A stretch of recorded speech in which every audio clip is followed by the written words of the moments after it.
In the Know, a radio program talking to the newsmakers in Ogle, Lee, DeKalb counties and beyond, keeping you in the know. Here's your host, Charles Van Horn.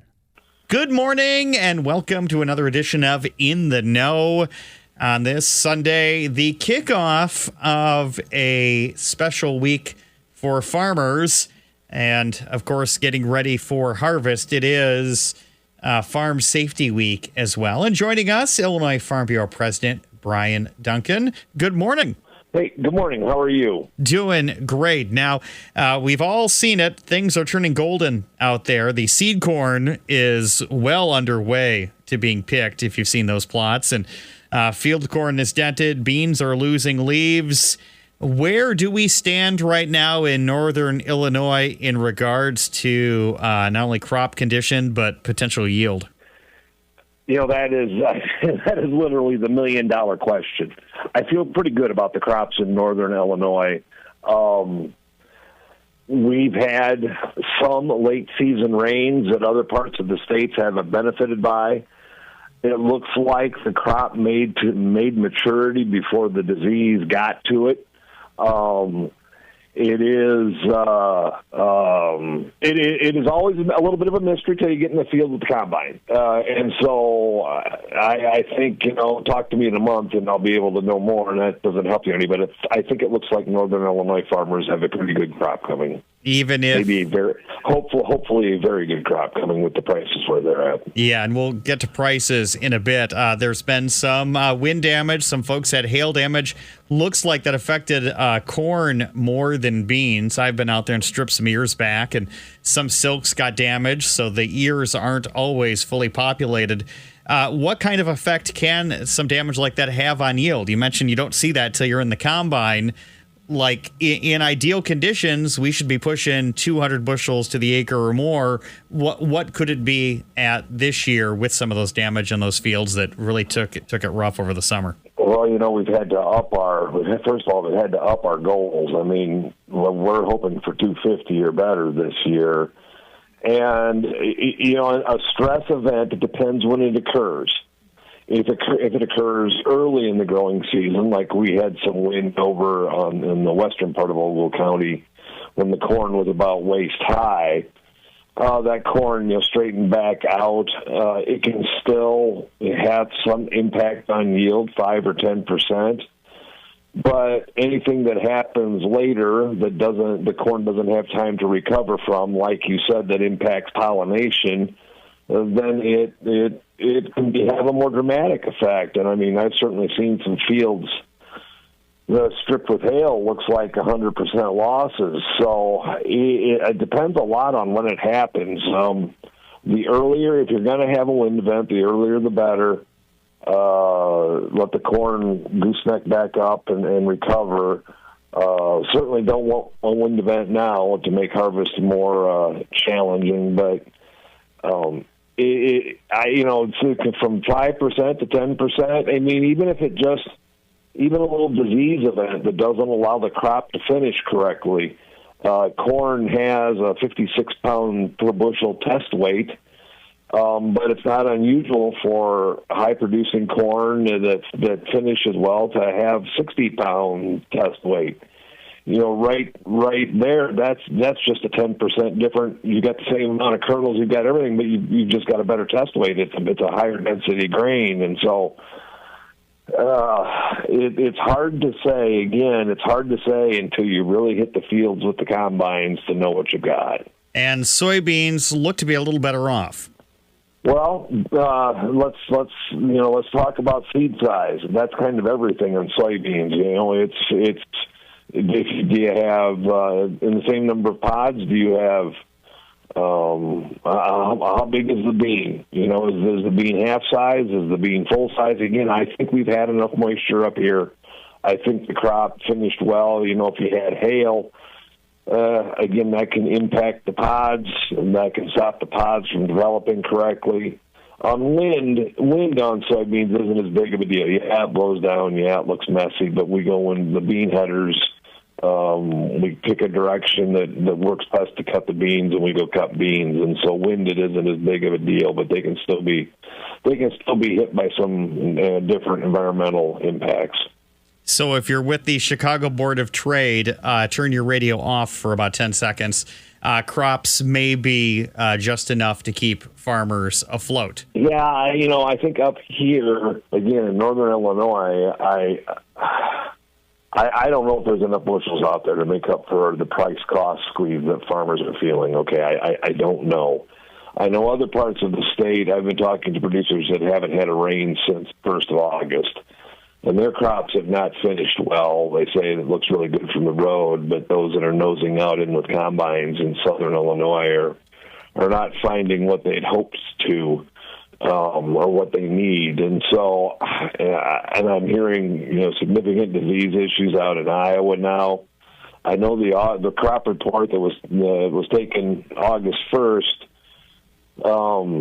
calls for a 16.7 billion bushel corn crop. I don't know, but I'm thinking right now that'll be the biggest number we see when it comes to estimates. I just don't think this crop finished like farmers were hoping it would when they were surveyed on August 1st. We've had corn prices in the past, above $6 a bushel, but it looks like going into new crop this fall, $4 is going to be a stretch.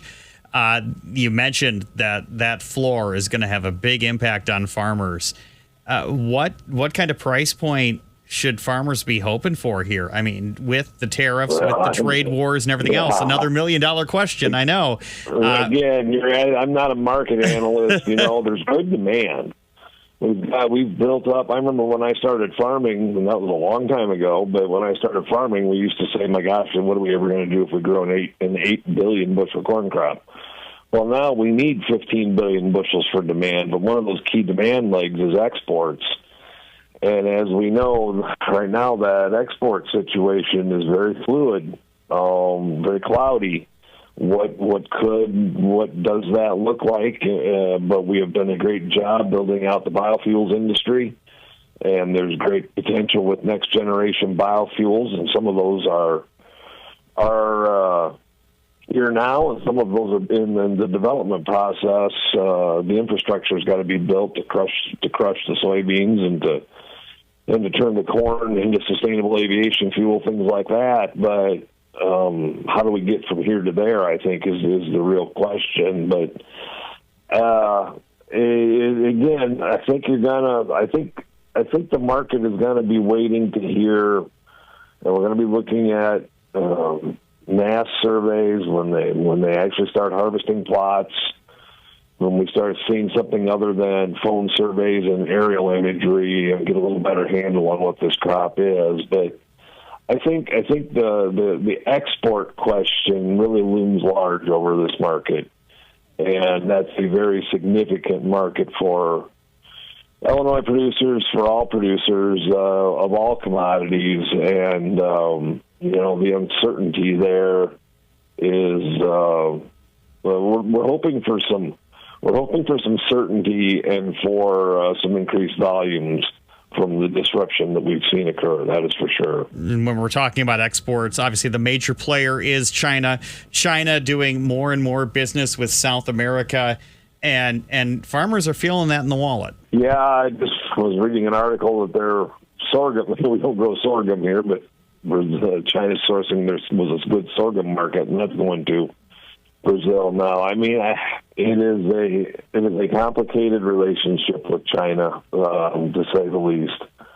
And farmers have invested a lot of their own money, checkoff dollars, in building these foreign markets, including China, and building demand. And to see it go to a competitor like South America, Brazil in particular, is disheartening. Right now, I don't. We keep hearing China doesn't have any new crop soybeans on the books. That's a troubling reality. Can that reality change in a hurry with one announcement? It can. Will it? I don't know. It is a situation that was each day grows a little more ominous for the producer. And again, a lot of these trade issues with China are caused by tariffs on the federal level. This even harkens back to the era of Jimmy Carter, where even things non-ag related end up affecting ag trade because countries sort of treat commodity purchasing as sort of a weapon in a trade war. Right, and so, my role as Farm Bureau president, we look at our policy book, and our policy book is very specific that we do not support the use of tariff and trade policies for the political means. I mean, they're because again, we know agriculture will be the first in line to be retaliated against. So it's a lesson. It was a hard lesson learned 40-some years ago, and it's a hard lesson learning now. The key is, okay, if for whatever reason we lose a significant Chinese market, Mexico is our best market for corn and for pork, and Canada is an important market. Let's not go backwards everywhere. Let's look to build demand, and see. Right now we've seen announcements that have been more frameworks than deals.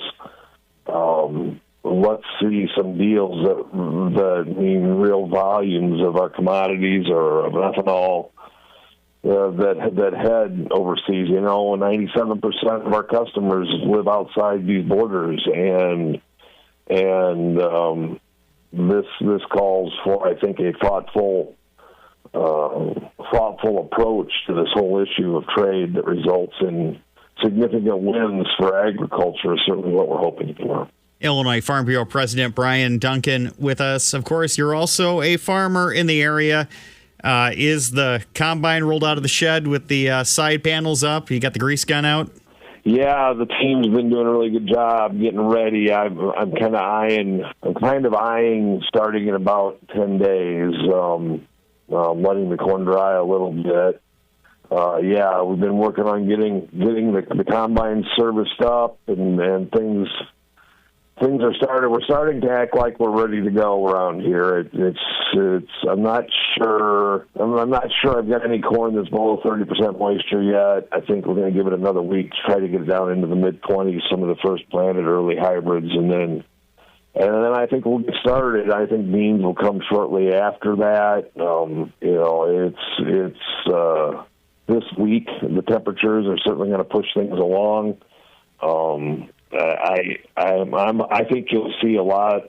I think you'll see a lot of combines rolling in September up here in northern Illinois this year. And this brings us to what's starting off as Farm Safety Week.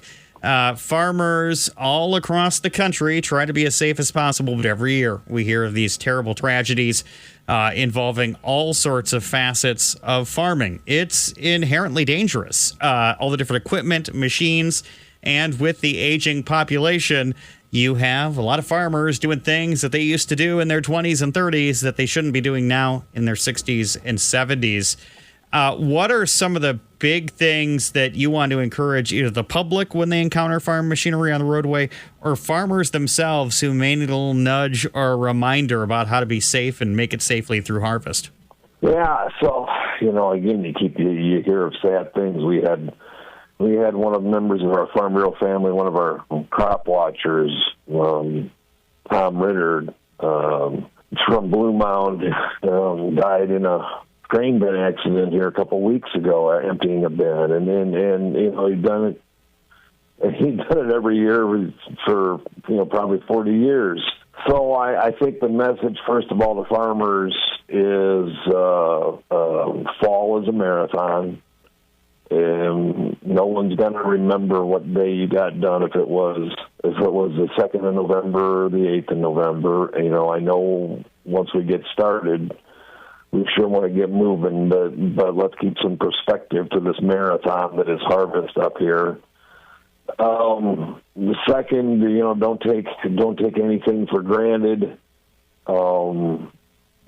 Check and double check that you've before you climb under a corn head, that you've put down the blocks, and that you've just done the simple things, the basics, because we can get in such a hurry and fall into some bad habits. And then I think roadway safety, you bring up a great point. It's big equipment on sometimes narrow roads, and so it's a call to farmers to be courteous and respectful as we move equipment, but also then a request to the general public to understand that we're doing the best we can, we're going as fast as we can, and that we get an opportunity, we'll get out of your way.